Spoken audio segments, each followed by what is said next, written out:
এই সুন্দর হাতার ডিজাইনটি কিন্তু সকল আপুদের খুবই প্রিয়। কিভাবে তৈরি করতে হয় আজকের ভিডিওতে আমি সম্পূর্ণ দেখাবো। তো আমি এখানে কিছু ডিজাইন তৈরি করে নিয়েছি। এই ডিজাইনগুলো তৈরি করার জন্য 2 ইঞ্চি কাপড় নিবে। তারপর সুন্দরভাবে আমার মতো ফোল্ড করে ডিজাইনগুলো তৈরি করে নেবে। ডিজাইনগুলো বসানোর জন্য 2 ইঞ্চি চওড়া কাপড় নিবে। তারপর কাপড়টি মাঝ বরাবর সুন্দরভাবে ফোল্ড করে ডিজাইনগুলো কাপড়ের উপর বসিয়ে নিতে হবে। এখন আমি এক্সট্রা সেলাইয়ের জন্য কাপড় রেখে ডিজাইনগুলো সেলাই করে নেব। আমি 1 ইঞ্চি পর পর ডিজাইনগুলো বসাবো। তোমরা চাইলে ঘন ঘন করে ডিজাইনগুলো বসাতে পারো।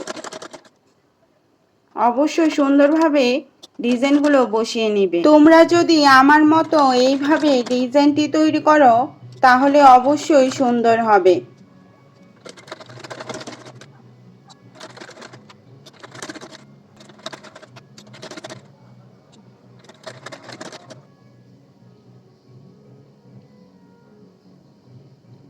হয়ে গিয়েছে কাপড়ের উপর ডিজাইনগুলো বসানো।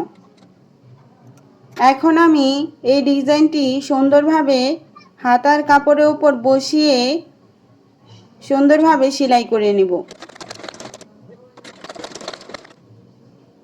অবশ্যই হাতার কাপড়টি সোজা সাইডে রেখে ডিজাইনের কাপড়টি উল্টিয়ে হাতার উপর সেলাই করে নেবে।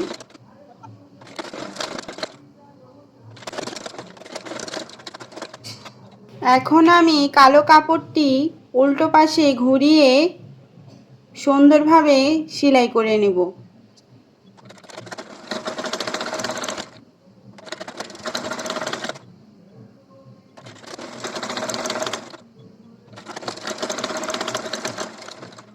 হয়ে গিয়েছে আমার সুন্দর এই হাতার ডিজাইনটি তৈরি করা। আশা করি সকল আপুদের খুবই ভালো লাগবে। ধন্যবাদ সবাইকে।